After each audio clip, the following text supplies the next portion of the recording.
Almost 100,000 people entered the Olympic Stadium in Berlin one afternoon in September 1942, convinced that they were witnessing the world final. The grass smelled of damp earth. The sky above the capital of the Third Reich was grey and low, and the crowd packed into the stands of Europe's most imposing venue pushed forward with that mixture of expectation and anxiety that can only be breathed when a country needs to earn more than it can admit out loud. But there was no tournament. There was no referee who had been appointed by any recognized federation. There was no trophy waiting in a room in Zurich. And yet, for 90 minutes, that stadium pulsed as if the entire planet were watching. Behind that collective lie is a 12-year history. Bids submitted and withdrawn, a FIFA president crossing the Atlantic by boat to test venues, a government that used football as a showcase for its ideology, a war that extinguished the 4-year cycle that the most popular sport on the planet had kept intact since 1930, and a 30-centimeter-high, 3.8-kilogram gold-plated silver trophy that one afternoon in 1941 disappeared from a bank safe in Rome and traveled to hide under a bed. FIFA erased that tournament from its records. But the newspapers of the time, the minutes of the congresses, the testimonies of the players and the declassified archives tell another story, that of a World Cup that was negotiated for 5 years, that almost had a venue, that almost had a date, and that ended up reduced to an exhibition match played as if it were what it never became. This is his reconstruction. The 1936 Olympic spectacle had not yet closed its doors when Germany presented the bid that would change the course of international football history.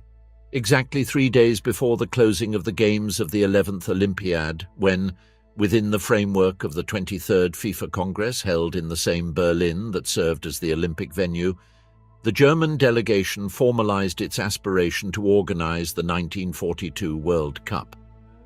The moment was not accidental. Adolf Hitler's regime had turned those games into the greatest political image operation that sport had ever seen. The Olympic Stadium in Berlin, with a capacity for 100,000 spectators, had been designed by the architect Werner March under the aesthetic direction of Albert Speer himself to project monumentality, discipline and power. The Olympic flame, the parade of nations, the images filmed by Leni Riefenstahl for her documentary Olympia, everything responded to a political dramaturgy calculated inch by inch.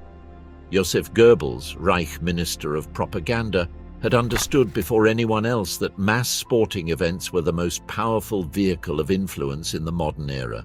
And Hitler, who according to chronicles of the time was not particularly fond of football, unlike Goebbels himself, a football enthusiast, had seen this machinery work for 2 weeks in front of the world's cameras. In this context came the German candidacy for 1942. Germany had been affiliated to FIFA since 1 September 1904, just months after the body was founded, and at that Congress in Berlin, its position within the federation was further consolidated. What was not consolidated was the 1938 venue. France took that turn, with candidacies from Germany and Argentina also on the table. But the rejection of the German option for 1938 carried an implicit condition that circulated among journalists and leaders in the following days. The journalist Emmanuel Gambardella, who specializes in sports and is one of the closest chroniclers of the French football world of the time, would pick it up in his columns. Germany had given up the immediate turn by accepting that France would host in 1938. And in exchange, it was understood that the next cycle, that of 1942, would correspond to it. It was, in short, an oral promise. It did not appear in the minutes, it did not have the signature of any body, but it functioned as a bargaining chip in the corridors of FIFA, and Germany knew it. There is an episode prior to the 1942 World Cup that is impossible to separate from this history because it occurred precisely in 1938 and brutally anticipated what the Nazi regime would do with football as a political tool. It was the Anschluss, the annexation of Austria to the Third Reich, executed on March 12, 1938, just 3 months before the start of the World Cup in France. Austria came into that year with one of the most admired teams in Europe. The so-called Wunder Team, the Wonder Team, had built a footballing identity based on short passing, constant movement and individual technique since the beginning of the decade. Coach Hugo Meisel, an Austrian born in Bohemia, had developed a system of play that years later analysts would identify as a precursor to total football. Attackers who moved into the midfield, defenders who supported the ball out, a block that thought collectively before that concept had a name.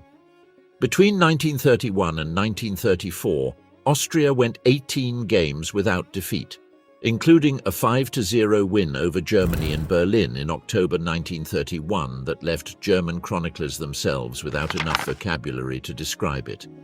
In 1934, Austria had reached the semi-final of the World Cup in Italy, eliminated by the locals in a match played in heavy rain in Milan, conditions that limited exactly the kind of fluid play the Wunder Team needed to dominate. 2 years later, at the 1936 Berlin Games, the Austrian team had won the silver medal. And then it disappeared. On March 12, 1938, German troops crossed the Austrian border without firing a shot. Chancellor Kurt Schuschnigg surrendered, and the country ceased to exist as an independent state, administratively absorbed into the Greater German Reich. The Austrian Football Association was dissolved 4 days later. Their players, contracts and registrations came under the jurisdiction of the Deutscher Fußballbund, the German Federation.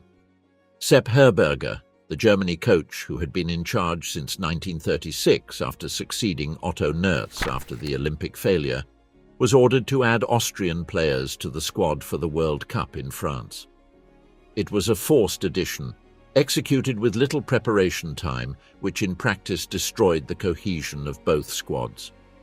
Herberger called up 13 Austrian players, but the tactical language of the two teams was so different that joint training in the weeks leading up to the tournament was, according to their own field notes, more like negotiation than preparation. The resulting team lost to Switzerland in the first round and was eliminated, Germany's worst World Cup performance so far. Matthias Sindelar, the virtuoso Austrian striker who fans called the Paperman because of his thinness and mobility, refused to play for the Reich national team. It was not an explicit political gesture. It would have been dangerous to be, but it was not accidental either. Sindelar was the footballing symbol of an Austria that had just ceased to exist, and his refusal to put on the Reich shirt quietly made him the first European footballer to resist Nazism from the field of play. He was found dead in his apartment in Vienna on January 23, 1939, in circumstances that the police classified as an accident due to inhalation of carbon monoxide from faulty heating. He was 35 years old. Some historians point out that his partner, Camilla Castagnola, the daughter of a Jewish businessman, died in the same incident. What really happened was never fully clarified. The case of Austria illustrated something that the Nazi regime never understood: that football cannot be manufactured by decree. The identity of a national team is built over years, with players who share a common system of play and sports culture. Germany had absorbed Austria and in the process had damaged both. The team that presented itself in France 1938 was neither the Mannschaft of 1934 nor the Wunder Team that had amazed Europe. He was something else, bigger on paper and weaker on the court, a sports metaphor for the Reich itself. The 1938 World Cup in France had 15 participants instead of 16 because Austria's place was simply empty. FIFA called on Germany to allow Austria to participate as an independent nation. The regime rejected it. Sweden, which was due to face Austria in the first round, advanced directly without playing.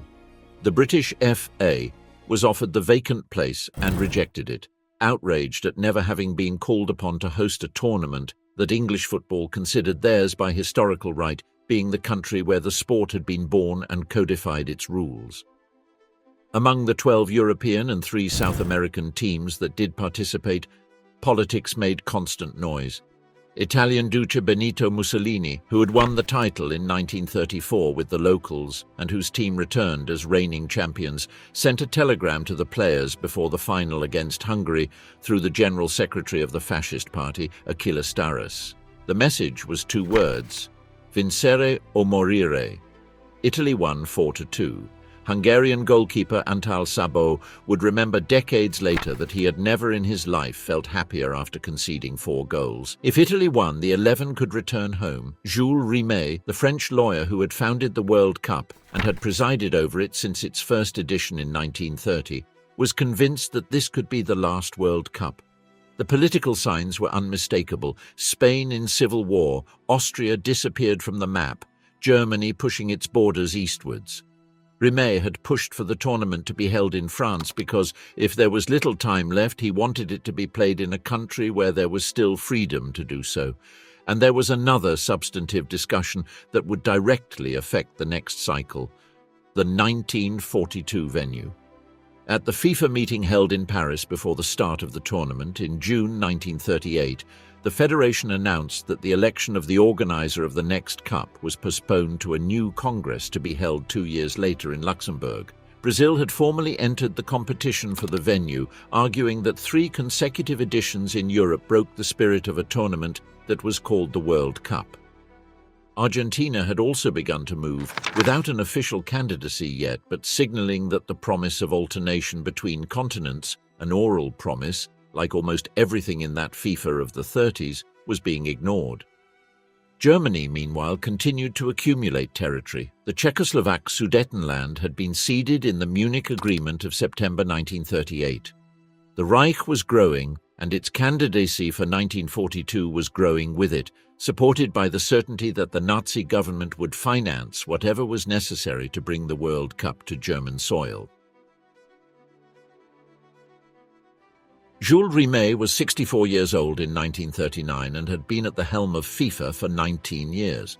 He was a man of deep convictions about the role of sport in international diplomacy, convinced that football could build bridges where politics built walls. Born in Tolly-le-Lavancourt in 1873, the son of a provincial grocer, he had studied law in Paris and practiced law before devoting his life to organized football.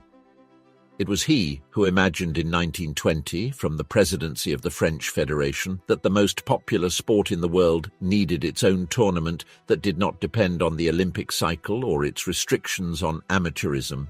It took him 10 years to turn that idea into the inaugural World Cup in Uruguay 1930. This faith in football as an instrument of encounter between peoples led him to undertake, during the first half of 1939, a series of trips between Europe and South America to personally visit the 3 active bids for the 1942 World Cup: Germany, Brazil, and Argentina. What he found at each stop he confirmed in positions that already existed before leaving. Germany had a strong bid in terms of infrastructure.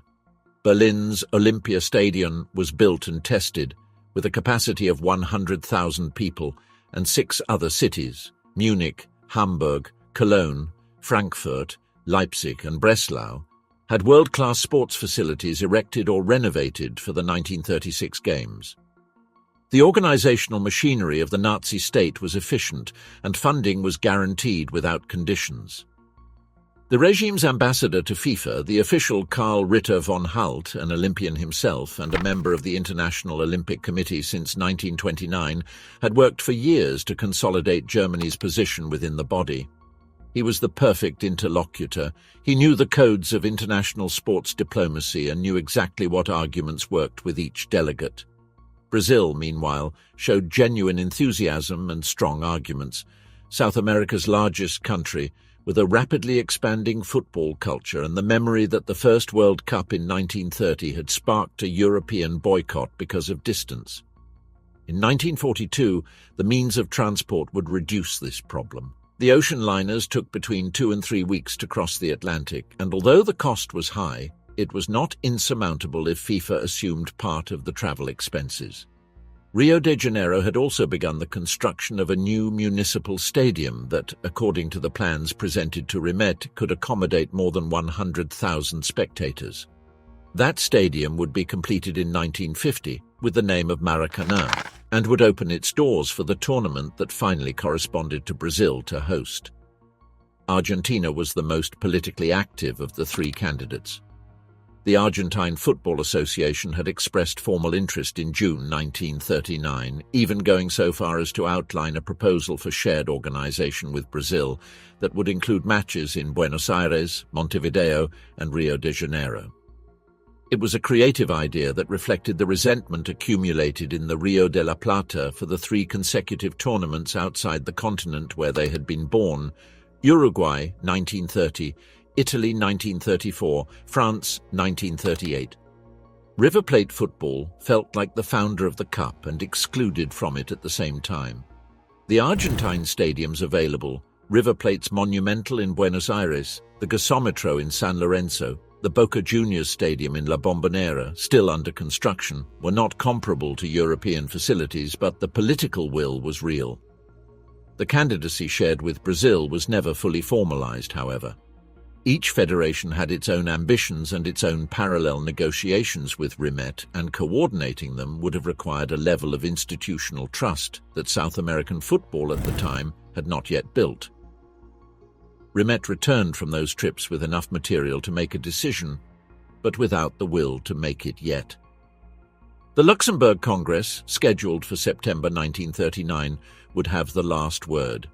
And while the FIFA president finished processing his conclusions in transit between continents, in Europe the shots began. On September 1, 1939, German armoured divisions crossed the Polish border from three simultaneous directions.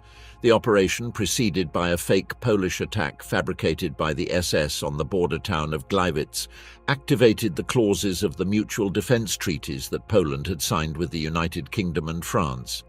On September 3rd, both powers declared war on Germany. The Congress planned in Luxembourg, which was to define the venue for the 1942 World Cup with its own name, was automatically cancelled. There was no vote. There was no deliberation.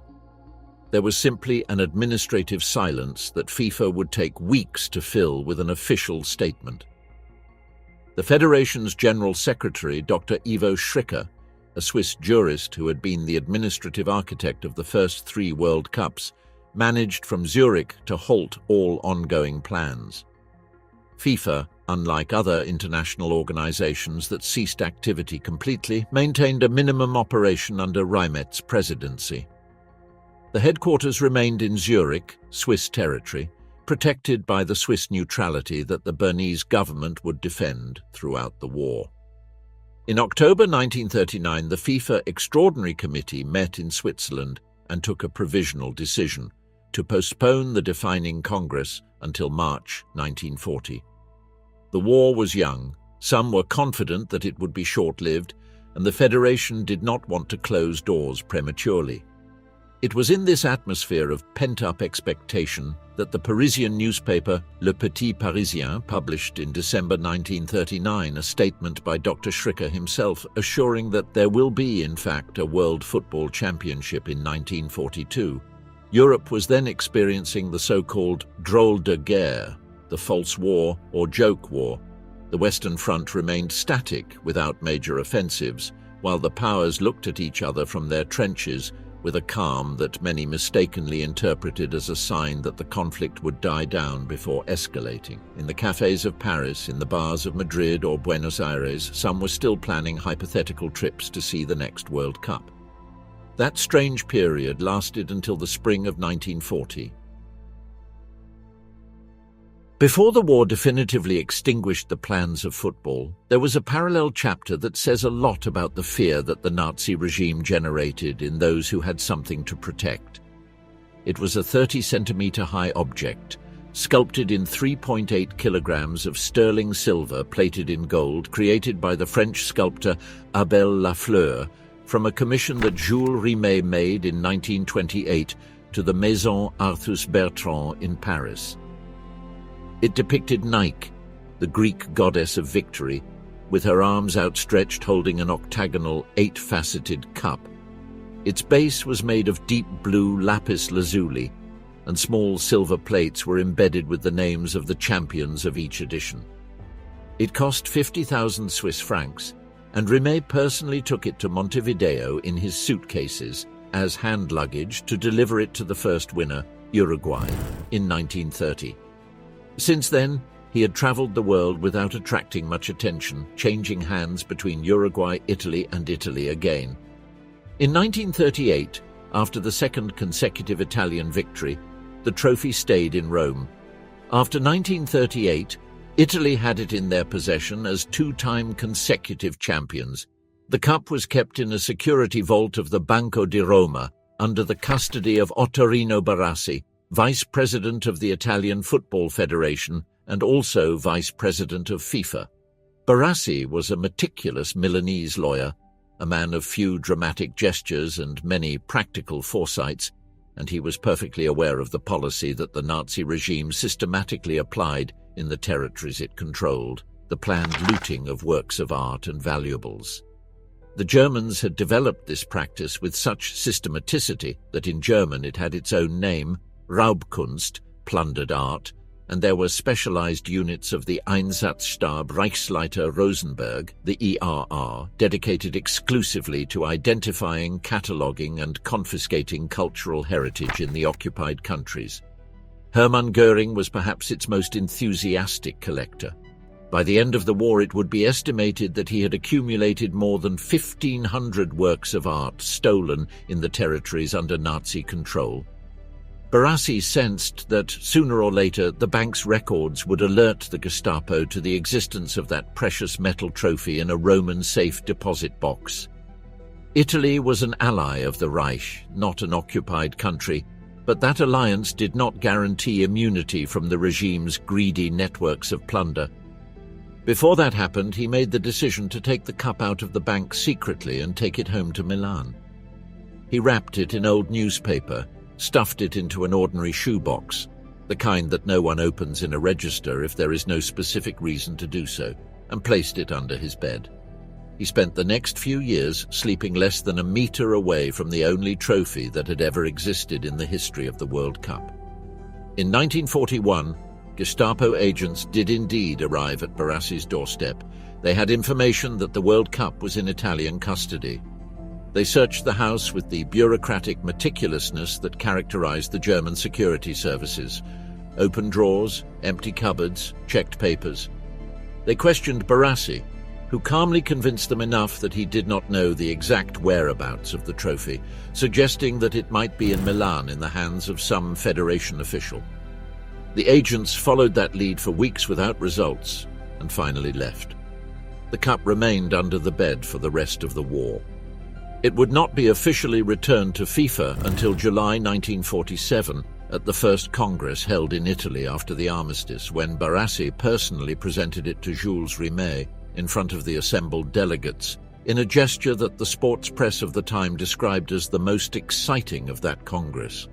The trophy had survived the war in better condition than most of the men who had touched it. The phony war ended on May 10, 1940. On that day, Germany launched the offensive against France, the Netherlands, Belgium, and Luxembourg. Within 18 days, the Netherlands surrendered. Belgium capitulated on 28 May. The British Army was evacuated from the beaches of Dunkirk in an emergency operation that saved more than 300,000 soldiers, but left all heavy material abandoned on the sand. And on June 22nd, France signed the armistice in the same train carriage where it had signed the German surrender in 1918, in the forest of Compiègne, with Hitler present to underline the historical symmetry. The speed of the French collapse radically changed the perception of the conflict. It was no longer a question of trench warfare that could be resolved in months. It was the systematic conquest of Western Europe by a power that at the time seemed unstoppable. And in that context, any medium-term sports planning became absurd. In March 1940, weeks before the offensive began, the Brazilian Football Confederation had already issued its withdrawal statement. Given the current situation, Brazil withdrew the request it had sent to FIFA to organize the 1942 Cup. It was a practical decision. With Europe at war and transatlantic transports committed to the war effort, organizing a tournament in Brazil that had to include European teams was logistically impossible. With the fall of France in June, it was clear that the Luxembourg Congress planned for the previous year would never be held, that there would be no replacement Congress anytime soon, and that hosting the 1942 World Cup was the least of FIFA's concerns. By the end of 1940, some newspapers were still speculating on vague deadlines. The tournament would be held, they said, 18 months after the end of hostilities. A date that did not commit anyone because it depended on an end that no one could foresee. And meanwhile, the Nazi government had the gall to announce, in January 1941, that Germany would be willing to allow the participation in the 1942 World Cup, if it were to be held, of the countries it had already occupied: Czechoslovakia, Belgium, the Netherlands, Norway, and Denmark. Nations under military occupation invited to compete under the gaze of those who had invaded them. The cynicism was so visible that few people took the statement seriously. Josef Sepp Herberger was born in Mannheim on March 28, 1897, the third of 4 children of a bricklayer who died when Sepp was 12.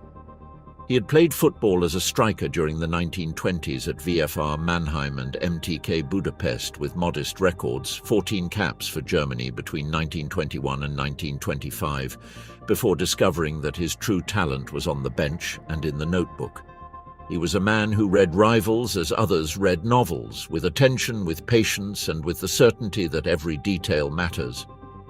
His tactical preparation notebooks, preserved in the archive of the Federal Institute of Sport in Cologne, cover dozens of pages per game, with notes on the individual tendencies of the opponents, their preferences under pressure, and their gestures before the shot.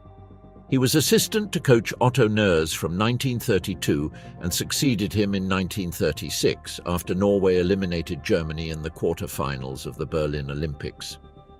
Herberger would lead the national team until 1942 in his first cycle and would return to the position between 1950 and 1964 to accumulate a total of 167 games in charge and 94 victories. What Herberger did during the war years was partly an act of practical cunning and partly an attempt to protect his players. Between September 1939 and November 1942, the German national team played more than 30 friendly matches against teams from allied, satellite or neutral countries: Romania, Hungary, Bulgaria, Slovakia, Croatia, Sweden, Switzerland, Spain. Keeping the team active served as an argument before the military authorities to justify the players remaining out of the front, at least temporarily. It was not an irrefutable argument. The regime could ignore it when it suited it. But as the national team played and won, the pressure to disband the team and send the players to fight was less. Fighter pilot Hermann Graf, one of the Reich's most decorated airmen with 212 confirmed aerial victories, was a personal friend of Herberger's.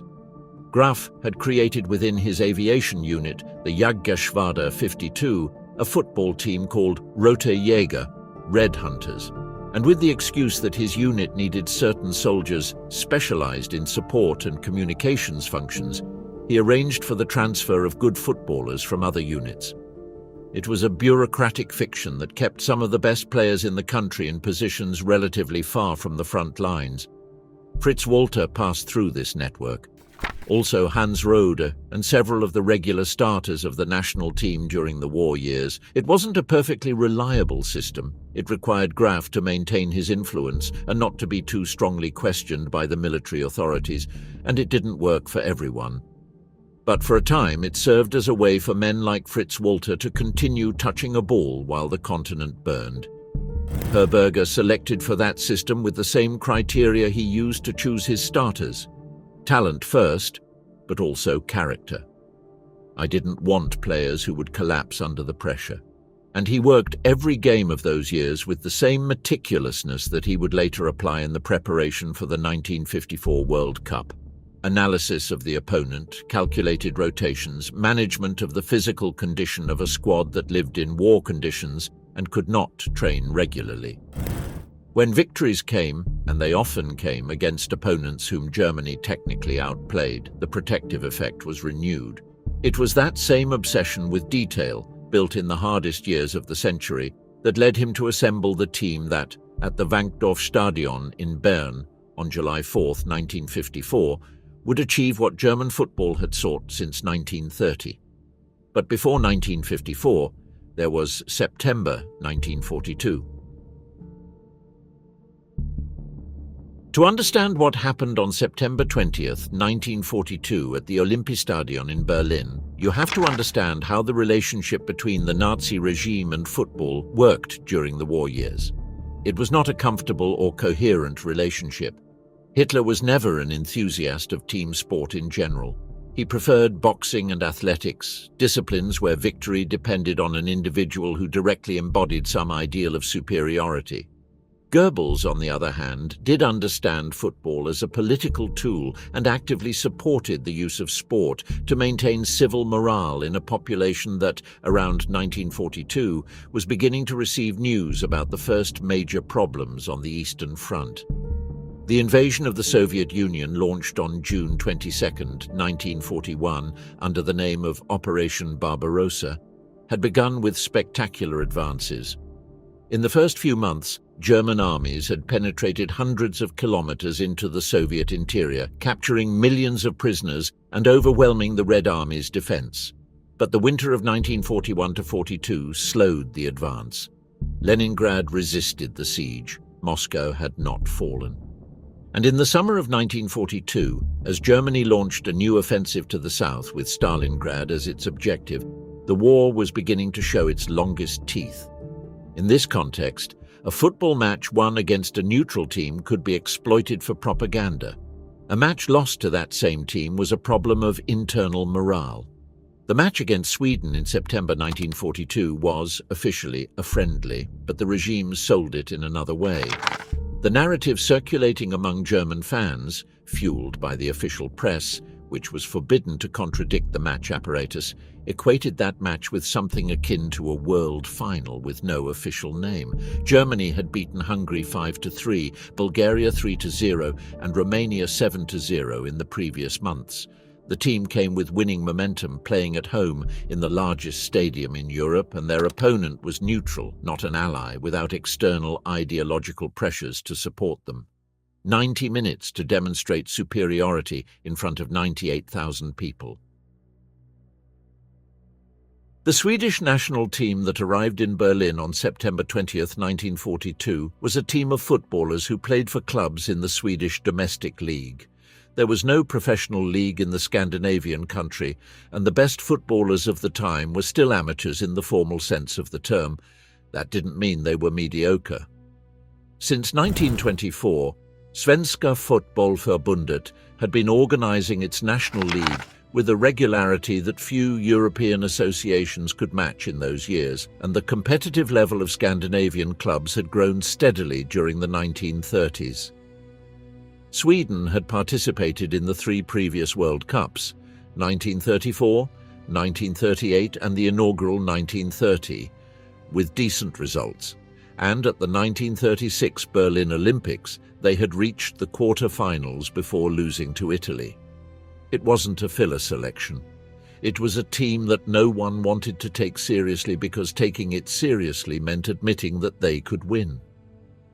Gunnar Gren, born in Gothenburg on October 31, 1920, played for IFK Göteborg.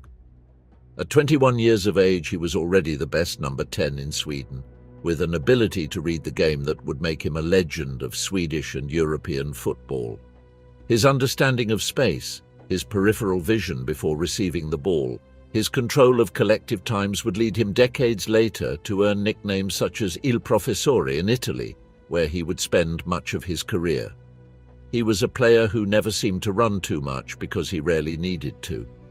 He always arrived at the right place 2 seconds early, as if the game was going on at a slightly slower speed than he perceived. Gunnar Nordahl, on the other hand, was a man from Hörnefors in Västerbottnia. a striker for EFK Norrköping, born on the 19th of October 1921. He pumped the ball with power from angles that goalkeepers did not anticipate, and his physique, 6 feet tall, wide back, low centre of gravity, allowed him to protect the ball with his back to goal with an efficiency that central defenders of the time had not yet learned to neutralise. In his Swedish years, he would score 219 goals in 210 club games before AC Milan paid for him in January 1949. The third key element was Malte Mortensen, a striker for Göteborg's F, born in 1920. Mortensen was called the Black Lightning in Swedish football circles because of his speed of movement and his dark hair that contrasted with the blonde predominant among his compatriots. He didn't have the elegance of Gren or the power of Nordahl, but he had something that is sometimes worth more than the two things put together: the ability to appear at the right moment in the exact space that the opposing defence had left uncovered. He was the player that the coaches describe as difficult to mark, not because it is impossible to follow him, but because he always finds a way to be where the scoreboard is not.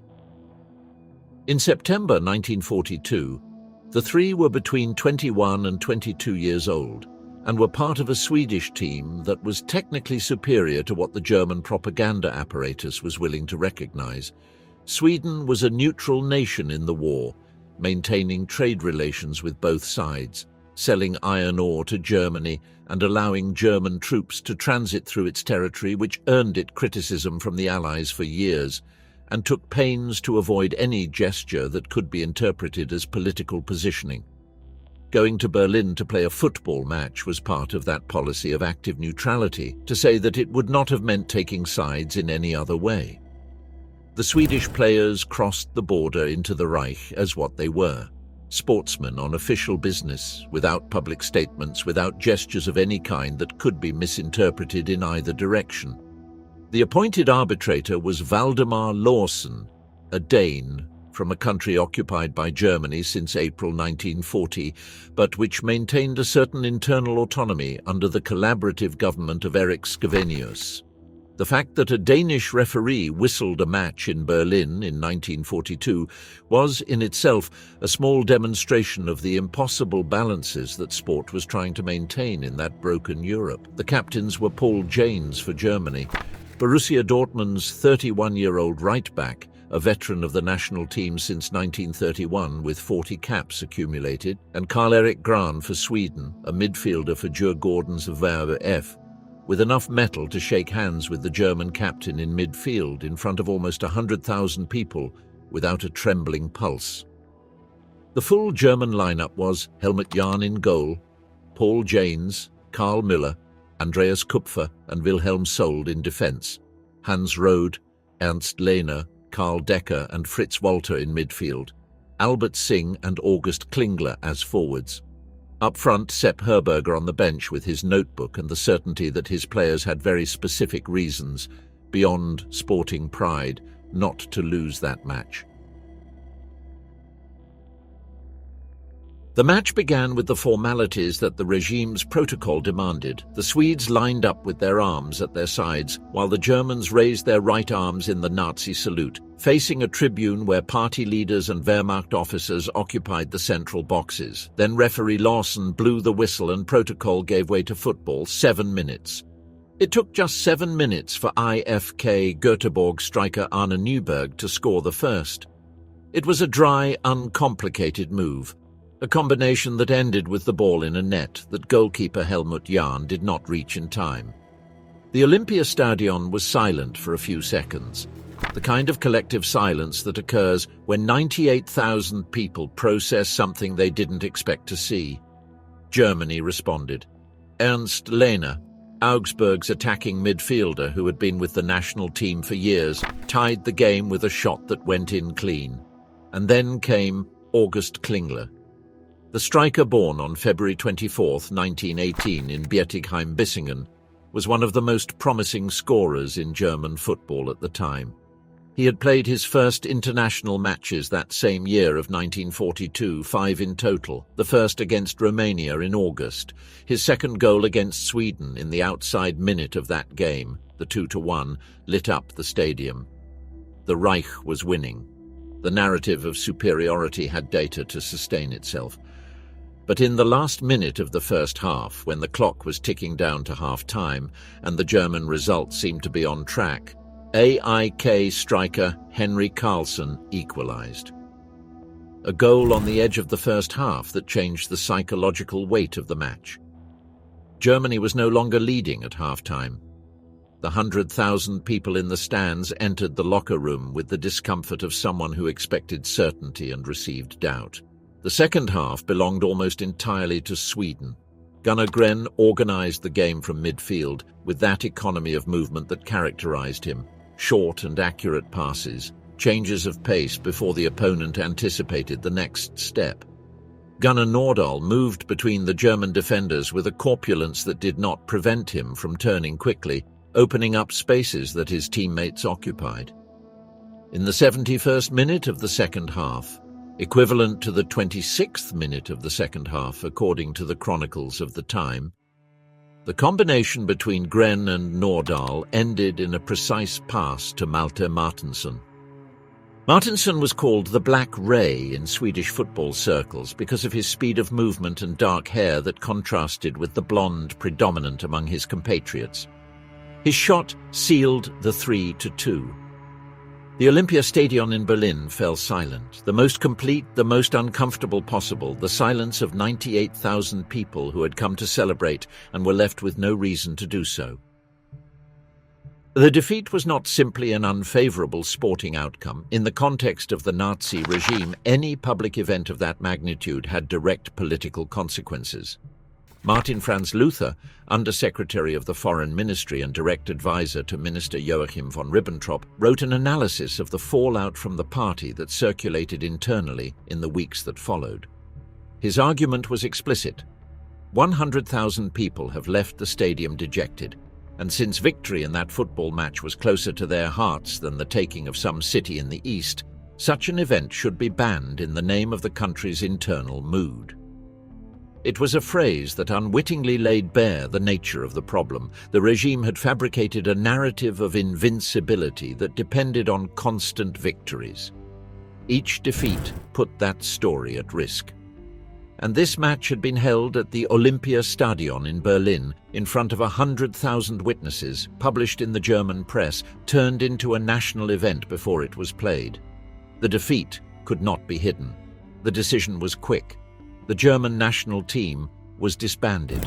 Players were assigned to different military units. Some, as journalist Paul Brown points out, were given bureaucratic or administrative assignments within the military, a relative form of protection that kept them away from direct combat. But the national team as such ceased to exist. Germany would not play an international match again until after the end of the war. Sepp Herberger left office in 1942 and would not regain it until 1950, when FIFA readmitted Germany, already as the Federal Republic of Germany, after 8 years of exclusion. In those 8 lost years, Herberger worked as a football teacher at the newly founded Cologne Sports University, teaching coaches and quietly building the network of relationships that would allow him, when the time came, to assemble the Bernese Miracle team. August Klingler had played all 5 of his international caps in the same year, 5 games, 4 goals. On August 1st, 1942 against Romania, the following against Hungary, Bulgaria, Sweden, and in November against Czechoslovakia, a match in which he scored 3 times, a hat-trick in his last international, without knowing that it would be his last. Klingler had grown up in Bietigheim-Bissingen in Baden-Württemberg. He played his formative years at FC Dachslanden Karlsruhe, where his father, a man of authoritarian ideas who preferred to see him on the bench, ended up accepting that football was going to be his son's career. He turned down offers from foreign clubs, partly because the Nazi authorities were wary of the movement of key players outside Germany. He stayed in Karlsruhe. When the national team was disbanded, Klingler was drafted into the Wehrmacht without the protections that a better-known surname or stronger contacts might have afforded. He passed through Denmark, Poland and France, always in positions relatively far from active combat, with permission to play local football in the territories where he was assigned. But in 1944, things changed. In July of that year, he sent a last letter to his wife Erna. His division had been sent to Chisinau, in what was then the Romanian province of Bessarabia and is now the capital of Moldova. The Red Army's Leopold Sandomir's offensive, launched in July 1944, crushed German resistance in that sector of the front, with a toll of 190,000 German dead and wounded, and 82,000 prisoners in a few weeks. The German High Command, the OKH, contacted Erna Klingler after the summer of 1944 to inform her that her husband had gone missing in action. No body was found. No record of capture was found. Erna and her son Harold searched for years for any trace after the war. They found nothing. August Klingler was 26 years old when his name disappeared from all records. The man who had scored Germany's 2-1 win against Sweden at the Olympia Stadium, the second goal of a defeat that changed the course of German football, was swallowed up by the Eastern Front with no known epitaph. Fritz Walter was in the field on September 20th, 1942. He played as a midfielder in Herberger's lineup, one of 11 names on the squad for the team that lost to Sweden. He was 21 years old and was, for those who followed German football closely, one of the most complete players of his generation.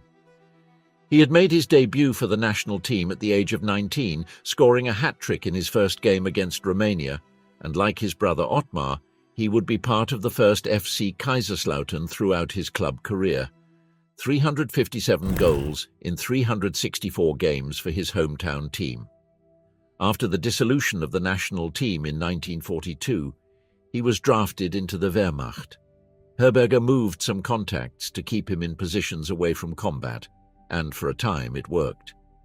But towards the end of the war, as the front was collapsing, and Germany was mobilizing all that remained, Walter was captured by Red Army troops in the Hungarian-Slovak border area.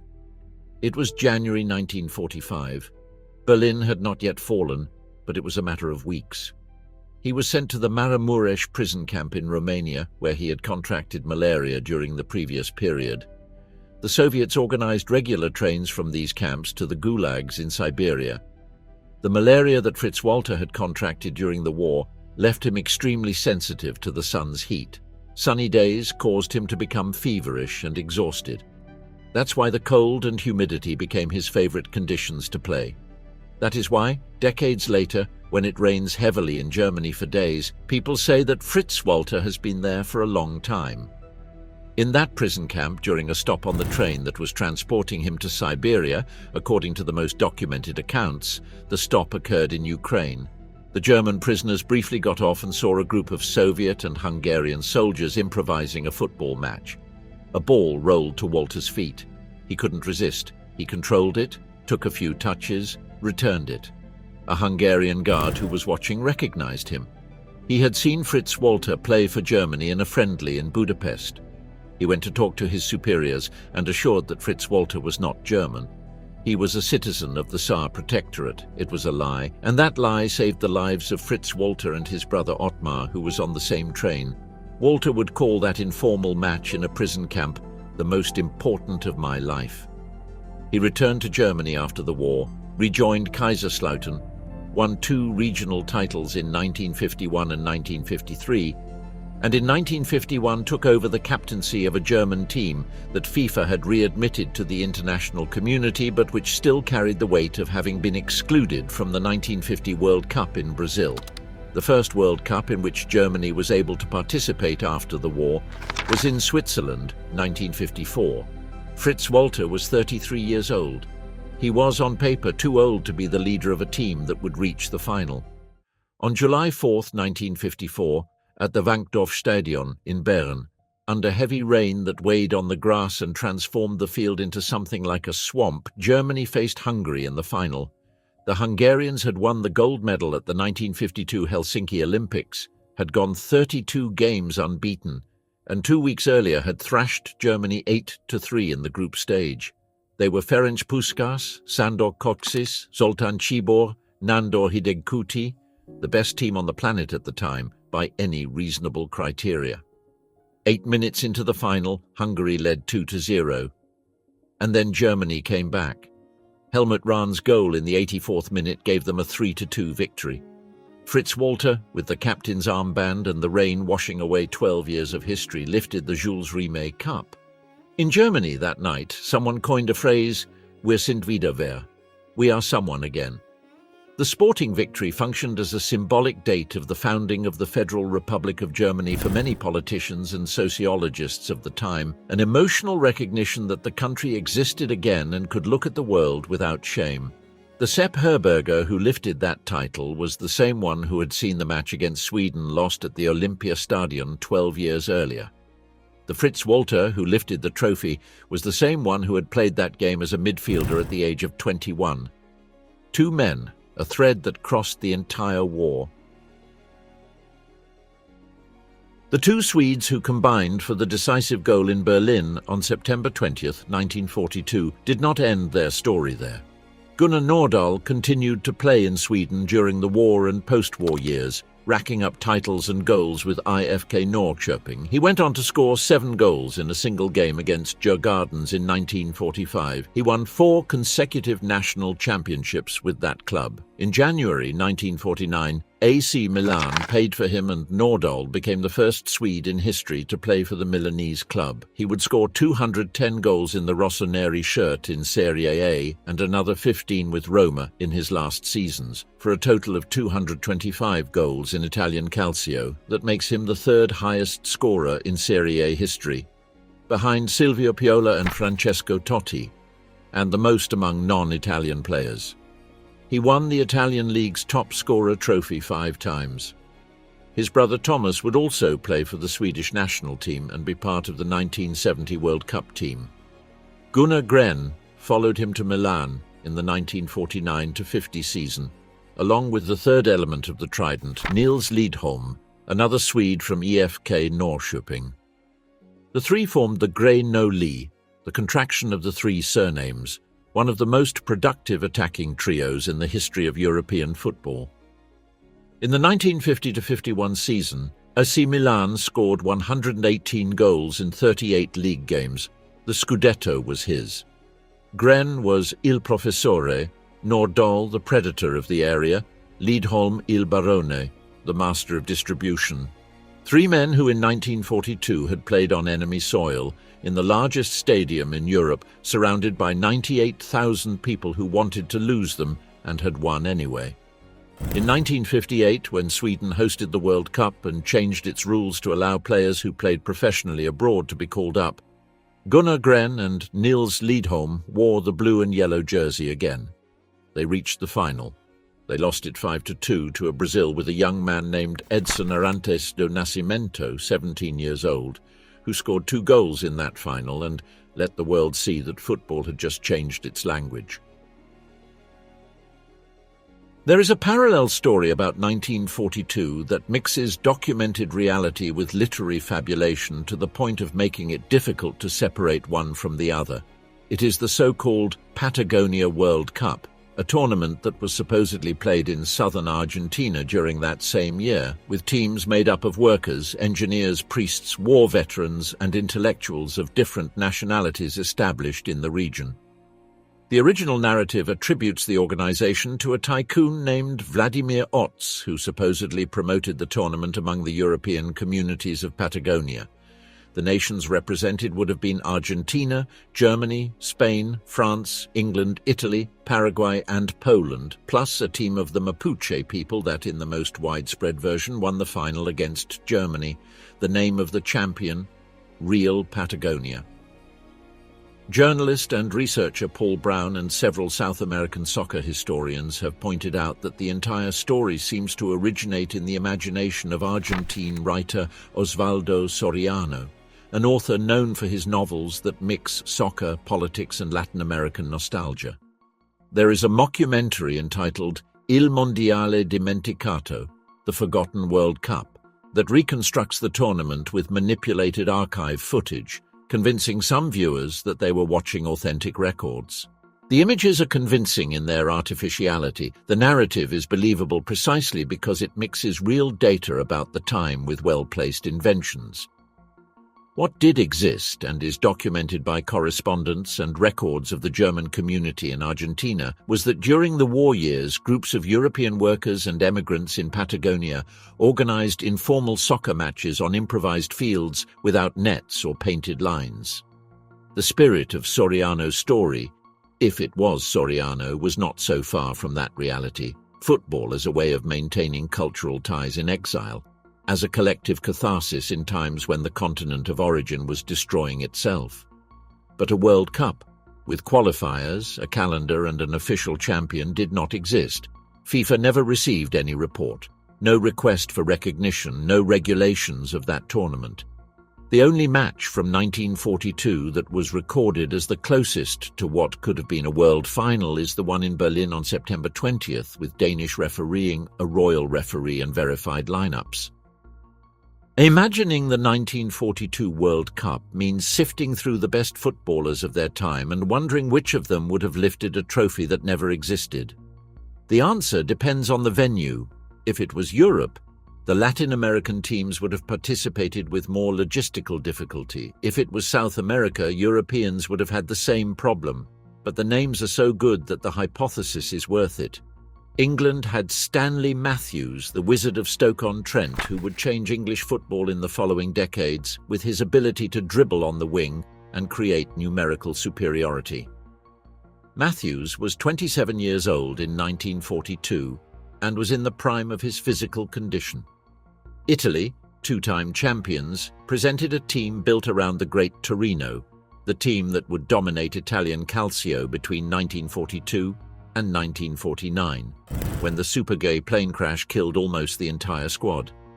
Valentino Mazzola was already a decisive presence in that team. Giuseppe Meazza, the Pepino who had scored in 2 World Cups, was still active at the age of 31. Argentina lined up what the chroniclers of the time called the machine of River Plate: Muñoz, Moreno, Pedernera, Labruna, and Lustau. 5 strikers who combined with each other with a fluidity that the football of the River Plate of those years considered the highest expression of the sport. Adolfo Pedernera, the organizer of the attack, was 27 years old. Angel Labruna and Felix Lustau were his natural accomplices.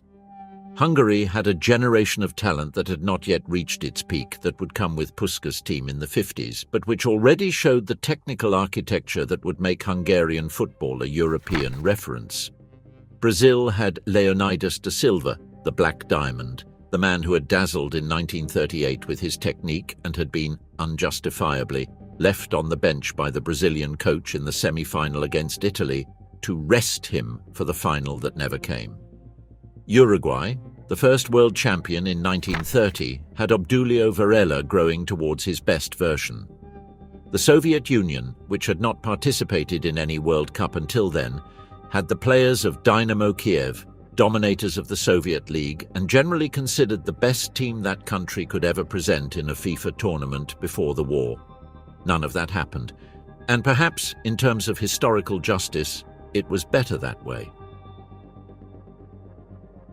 Jules Rimet announced the definitive cancellation of the 1942 World Cup in the spring of 1941. The exact date ranges from March 23rd to April, according to sources. At a time when Germany seemed unbeatable, the United States had not yet entered the conflict, and the hope of a quick resolution was, in the words of a chronicle of the time, in the depths of his strength.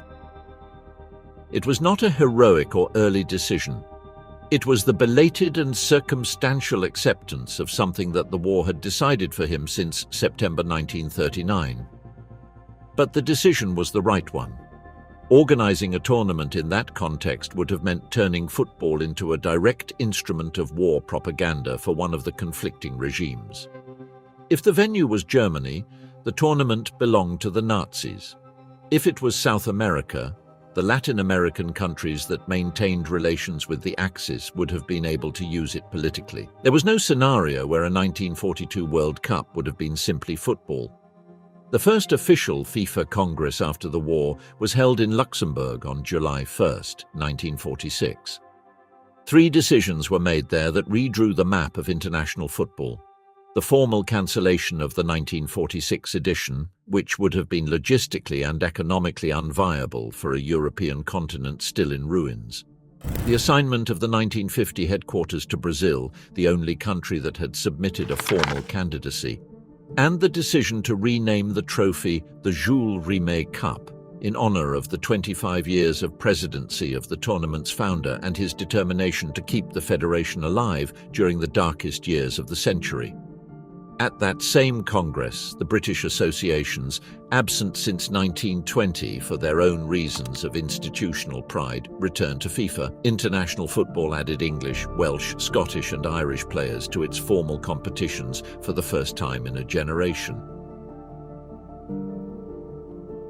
The 1950 World Cup in Brazil was the return of the competition after 12 years of silence. 12 years, an entire generation of footballers who lived their best football between 1938 and 1950 without being able to participate in a World Cup. Stanley Matthews was 35 years old when the tournament returned. Leonidas da Silva, 36. The best years of both had been caught between Rimet's whistle in 1938 and the opening whistle of the opening match of Brazil 1950. The final, which in that tournament was not a conventional final but a final quadrangular, was played by Brazil and Uruguay. The recently inaugurated Maracanã Stadium in Rio de Janeiro had been built with a capacity for 200,000 people.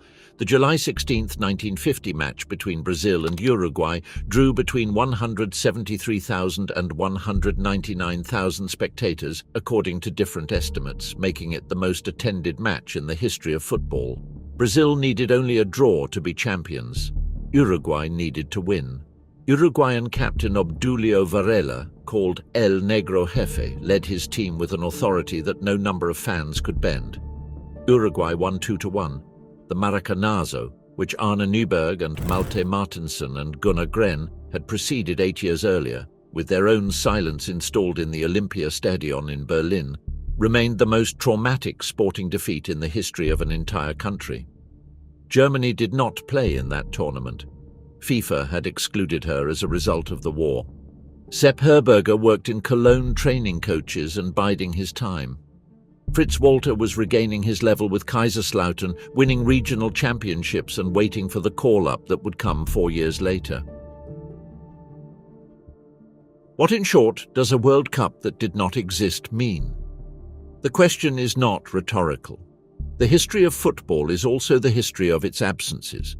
The players who did not participate because the countries did not let them go, the tournaments that were not held due to political decisions, the generations that lived their best football at the worst possible time. The 1942 World Cup represents the most brutal intersection between sport and war in the 20th century. More than the 1936 Games, which were held, albeit under the Nazi shadow, or the Olympic boycotts of 1980 and 1984, the case of 1942 shows the fundamental fragility of major sporting events. They depend on a minimum peace to exist, and when that peace disappears, everything built around them dissolves. FIFA emerged from that period with a built-in institutional lesson. In the first post-war Congress, it acquired greater autonomy with respect to the national states that made it up, reinforced its structures of neutrality, and began to build the way towards a body that, although never free of corruption and political influence, at least maintained a minimum framework of independence with respect to the governments of its member federations. The Nazi regime's attempt to turn the World Cup into a propaganda event remained a historic warning of what happens when states use sport as an extension of their foreign policy. And that match was also there. On September 20th, 1942 at the Olympia Stadion in Berlin, with Sweden winning 3-2, with Malte Martensen running into the German area with his black lightning speed, with Fritz Walter still on the field, not knowing that it was 2 years before he was captured by the Soviets, and one more before a lie saved him from Siberia, with August Klingler still alive and still without imagining the letter he would write to his wife Erna from Chisinau in July 1944, with Gunnar Nordahl and Gunnar Gren still 7 years away from setting foot in Milan for the first time. 100,000 people left the stadium dejected that afternoon. History, however, will remember that on that field were some of the best footballers of a generation stolen by the war, playing the best they could in the worst possible context. The trophy did not exist. Neither did the final. But the match did. And the 90 minutes of that match are the most honest monument that exists to the World Cup that was never played.